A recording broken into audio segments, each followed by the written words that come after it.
Assalamu alaikum friends. In this video we will discuss the textual questions of social and the political life, class 7th, chapter number 7, understanding marginalization. Before starting the video, I request all of you please subscribe the channel for more videos. So let us start. The very first question is, write in your own words two or more sentences of what you understand by the word marginalization. Question कहता है it means आप खुद ही दो sentence लिखिए आपने क्या जाना marginalisation किसे कहते हैं. Now the answer is marginalisation is the social process of being confined to lower social standard. Marginalisation वो सोशल प्रोसेस है जो किन के मुतलिक होते हैं, जो लोअर सोशल स्टैंडर्ड, नीचे तबके के लोग जो लोग होते हैं जिनका लोअर सोशल स्टेटस होता है उनको कहते हैं marginalization. Marginalization involves people being denied their fundamental rights which results in lowering the economic and the social status. इसमें वो लोग आते हैं जिनकी जो फंडामेंटल राइट्स है उनको नकार दिया जाता है. उससे क्या होता है, जो उनका economic and the social status है वो कम हो जाता है. तो इसे कहते हैं हम वर्ड मार्जिनलाइजेशन. मतलब समथिंग जो इम्पॉर्टेंट नहीं हो, वो लोग जो इम्पॉर्टेंट नहीं हो. Second question is list two reasons why Adivasis are becoming increasingly marginalised. दो रीजन्स बताने हैं जो आदिवासीज हो इनको इम्पोर्टेंस क्यों नहीं मिलती, ये इनको क्यों नहीं समझते important. Answer is first point, the development of forests robbed the Adivasis of their natural territory and livelihood turned them into marginal and the powerless communities. जो ये आदिवासी जो लोग हैं इनको माना जाता है इन्होंने जो नेचर की ब्यूटी है उसको बर्बाद कर दिया है और फॉरेस्ट्स को रॉब किया, मतलब चोरी, फॉरेस्ट तमाम पौधों पेड़ों को डिग्रेड कर दिया है और इसी वजह से इनको मार्जिनल और पावरलेस कम्युनिटी कहती हैं, जिनको कोई पावर नहीं है, जो इम्पोर्टेंट नहीं है उतने. Second point is the Adivasis are portrayed negatively as exotic, primitive and the backward people. Adivasis को पोर्ट्रे किया जाता है, दिखाया जाता है ये नेगेटिव पीपल है, प्रिमिटिव पुराने ज़माने के और बैकवर्ड पीपल है, and are represented through colourful customs and headgears. और इनको दिखाया दिया जाता है कलरफुल कस्टम्स और हेडगियर से. This led to the marginalisation of this community in modern India. और इसी वजह से इन आदिवासीज को मार्जिनलाइजेशन कम्युनिटी कहा जाता है इंडिया में. मार्जिनल मतलब उतने इम्पॉर्टेंट लोग जिसको इम्पोर्टेंस नहीं दी जाए, उसी को हम मार्जिनलाइजेशन कहते हैं, marginalisation community. Third question is write one reason why do you think that the constitution safeguard to protect minority community are very important. एक रीज़न बताइए आप क्या सोचते हैं जो कॉन्स्टिट्यूशन माइनॉरिटी कम्युनिटी को एक राइट सेफगार्ड देता है, क्या वो इम्पॉर्टेंट है. Answer is safeguards are needed to protect a minority community against the possibility of being culturally dominated by the majority and being marginalized. Safeguard इसलिए ज़रूरी है इन minority communities के लिए ताकि ये बचा सके इन लोगों को. किससे बचा सके, जो भी मेजॉरिटी कम्युनिटी है उनसे बचा सके और इनको कल्चरली डोमिनेट किया जाता है और बीइंग मार्जिनलाइज से भी बचा सके. इसीलिए ये सेफगार्ड कॉन्स्टिट्यूशन सेफगार्ड देता है इन माइनॉरिटी कम्युनिटी को. Now the fourth question is read the section on minorities and marginalisation. What do you understand by the term minority. Question कहता है आप फिर से इस चैप्टर में पढ़िए माइनॉरिटी और मार्जिनलाइजेशन किसे कहते हैं और आप क्या अंडरस्टैंड करते हैं जो टर्म माइनॉरिटी है वो क्या है. Answer is the term minority is most commonly used to refer to the community that is numerically small in relation to the rest of the population.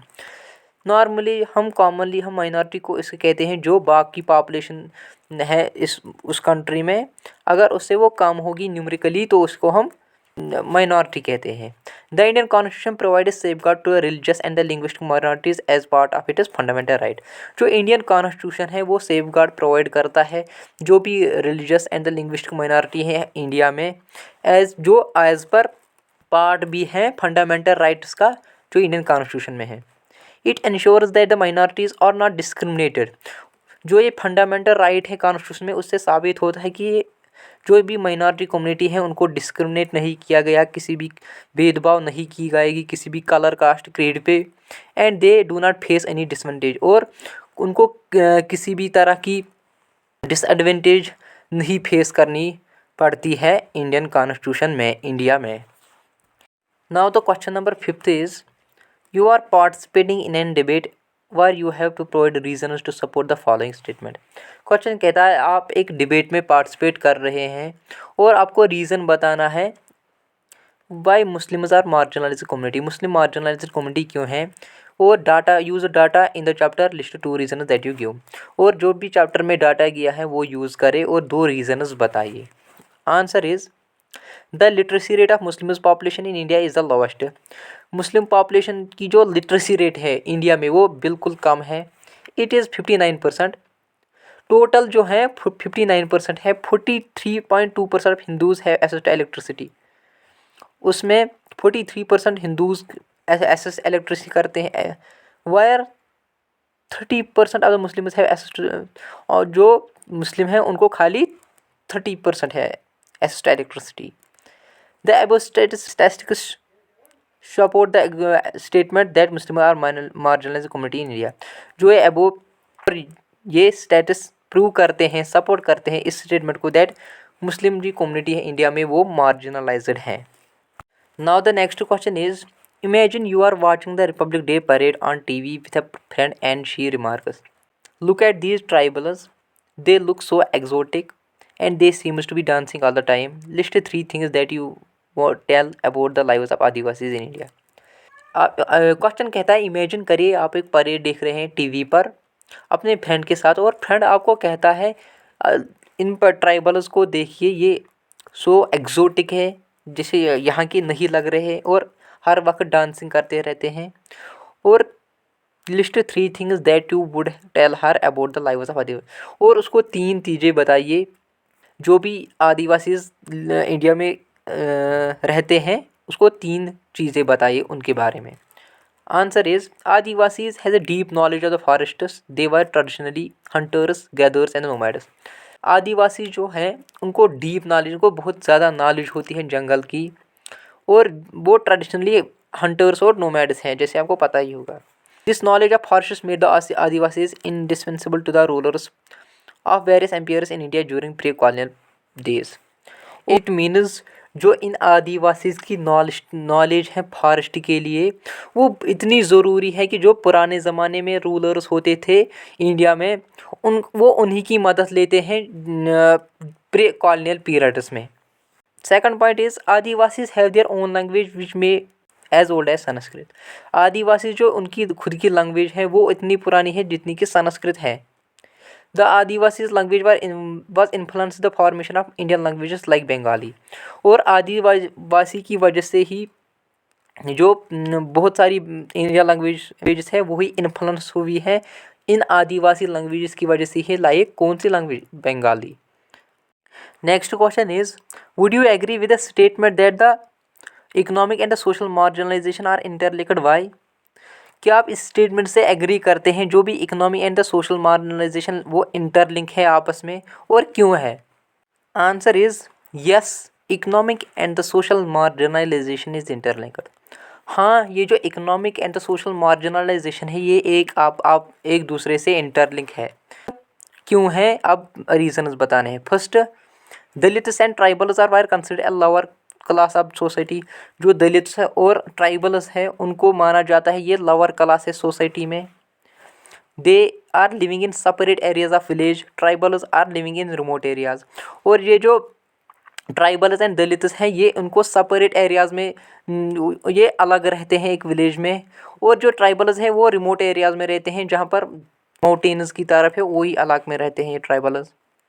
They are not getting a proper education so not good jobs, और उनको एक proper education नहीं मिल रही तो jobs क्या ही मिल सकते हैं। Second reason है when they do not gate opportunities they remain economically weak and do not get an education and the circle continues. और जब उनको अपॉर्चुनिटी ही नहीं मिलती पढ़ने की या कुछ प्रॉपर एजुकेशन की तो वो इकोनॉमिकली वीक हो जाते हैं, तो वो उससे इकोनॉमिकली वीक हो जाते हैं एंड तो ये सर्कल है, ये कंटिन्यू ही रहता है। Thank you so much guys for watching the video. अगर आप सारे यूनिट्स के टेक्सचुअल क्वेश्चंस को नोट करना चाहते हो तो आप इस चैनल की प्लेलिस्ट चेक कीजिए, तो वहाँ पर सारे यूनिट्स मिलेंगे। Thank you so much.